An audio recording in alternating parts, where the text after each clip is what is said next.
berdin. Man punien gali da lako. Bueno, horren badakigu, nolako hizkuntza den denka, ez? Baina, berbiztia zer, nola hori da, milioi eurotako galdera ez. Bueno, garbi auki behar dugu hasteko, bi prozesu daude da,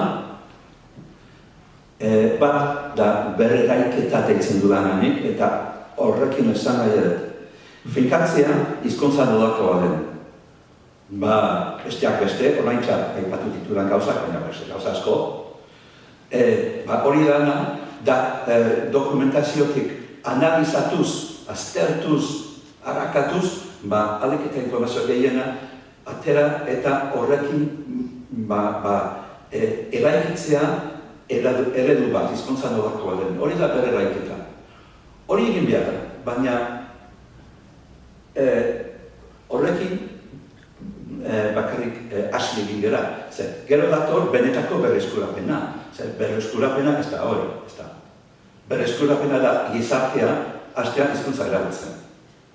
Gertatzen da horrekin hasteko hasi behar dugu denago hizkuntza berreraikitzen.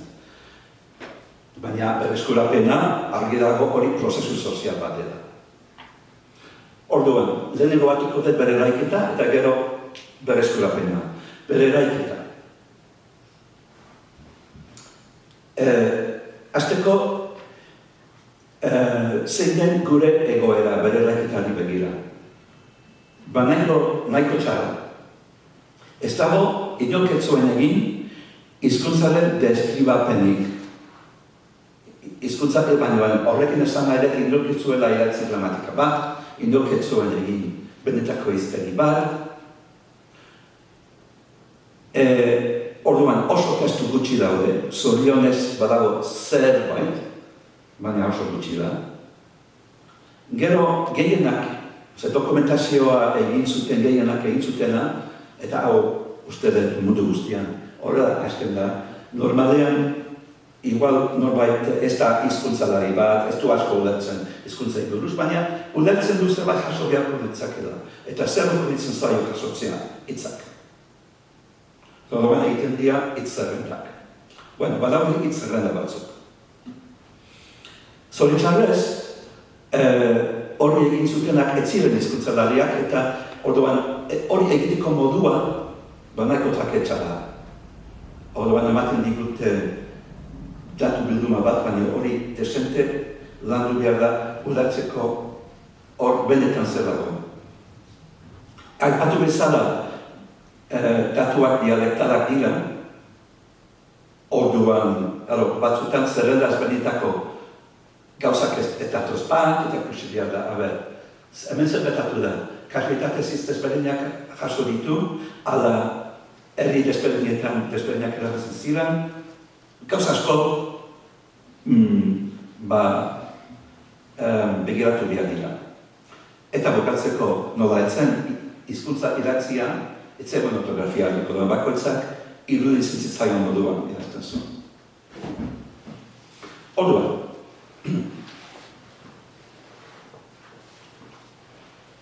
hori horrela izan da, zen izango dira gure pausoak, zer egin behar dugu horrekin. Dokumentu guztiak bildu behar ditugu deneko. Dokumentu horietan dauden datuak sistematizatu behar dugu, orduan datu base bat egin, eta elkartu leku ezbentzako informazioa. Gero, datu horiek ditugunean, bilatu behar dugu zein den fonologia, nolakoa da fonologia, gramatika deskribatu. Gero, pentsatu behar dugu zein ortografia eraldo dezakegun hori sistematizatzeko, eta gramatika eskema nolakoa den, horri deitzen diot nik kodifikazioa. Dialektoen asuntua berriro ikusi behar dugu datuak salkatzen jakiteko, eta eta joan poliki gure deskribapena fintzen, lehenko akatsak zuzentzen, eta freska honenean egingo dugu gramatika bat eta hiztegi bat, ez da, espero dugu. Dena ondo bat erratzen bada. Baina hori dana, neurri batean teorikoa da, ez? Zer gero, hizkuntza eskuratzeko ezin diozu jende guztiari gramatika eta hiztegi hori eman. Beste tresna batzuk behar dira, jendeak hizkuntza ikasteko eta bar. Orduan, beste lan batzuk daude hor. Hor, hasten gara baterakuntzarekin, ez?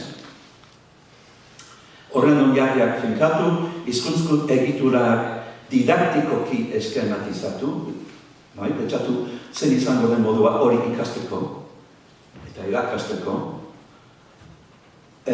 hiztegi praktiko bat egin. Diseinatu eta gauzatu material didaktikoak, kurrikulum bat zehaztu, testu berriak sortu. Orduan, beraz, horiek dira bere gaiketa prozesuaren elementu nagusiak. Adibide bezala hor ikusten da, hitz-zerrenda horiek eta materialioak dituzten dokumentu zaharretako bat, hau liburu bat da, izenburua da hondureñismos, vocabulario de los provincialismos de Honduras, por Alberto Membreño, 1887. Liburu gehiena ez da lekari buruzkoa, edo hizkuntza ditile buruzkoa, Hondurasko gaztelaniari buruzkoa. Baina eraskin batean sartzen ditu zerrenda batzuk eta horiek dira gure datuak. Horren alde gutxi dira. Hor ikusten da nolako hitz zerrendak ditugun, eta hau da gure testu bakarra. Testu beren hasiera. Horrelako elkarrizketa bat. Oso simpatikoa hori bai. Gaztelaniaz eta cualquier da, hasten da. Hace 3 días que vine de andar en negocios. Cuando vine, supe que usted estuvo de muerte de su enfermedad. Y como no fuiste a verme, yo te esperé mucho. Sí iba a ir, pero al momento de mi viaje fui citado por el juez. Esto me atrasó por no faltar a la cita eta horrela.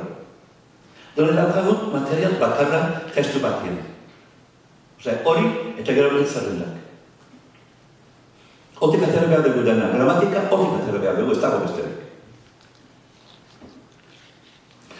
Orduan, urtebete terdiz, aritu naiz, horretan eta lan batzuk egin ditut, gramatikaren atal desberdinak zertuz, gauzatuz poliki, hau adibide bat. Dola gutxi egin nuen bat menderakuntzari buruz. Eta hemen ezkerrean ikusten da egin dugun hiztegiaren datu base bat, datu base horretatik atera dut oraingoz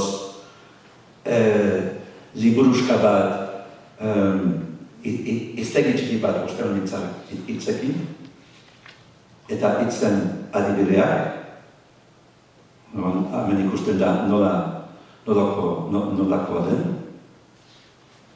hitza eta esaldia. Haber, quemarse, utanan harikoaina, mi milpa se está quemando. Milpa da baratza, harto baratza.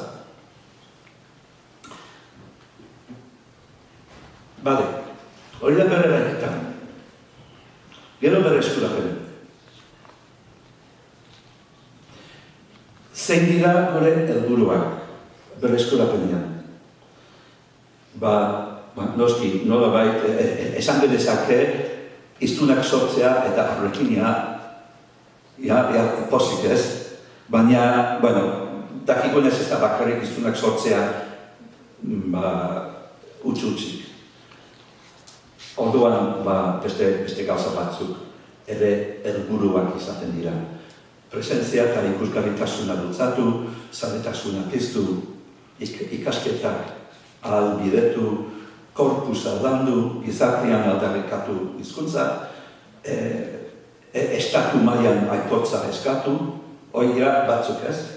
Badakigu zer den hemen berreskuramena. Baina kasu horietaz ere, danak, kasu honetan, pentsatu behar ditu.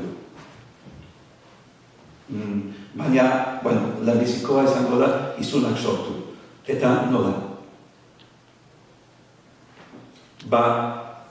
Hau da nire proposamen bat, eskema bezala. Deitzen, nik hau lehen ereileen estrategia deitzen da. Orduan, ezkerreko partean, haste bagera, ikustu dugu, hasteko hizkuntza bere eraikitzen ibili gara, ikusi dugu bezala. Eta horrekin material batzuk sortu ditugu. Beste aldetik, aipatu den bezala, interesa edo zaletasuna, Francesco bezango da. Eta bi elementu horiekin zaletasuna eta materialak, norbaitek hizkuntza ikasteari ekin behar dio, baina oso zaila izango da. Zer bakarrik daukagu, guk idatzitako material bat, baina oraindik ez dago hiztunik. Inon, ez dago irakaslerik, edo irakaslerik badago, irakasleak ez daki hizkuntza, ze esan dugu ez dago hiztunik. Orduan, hori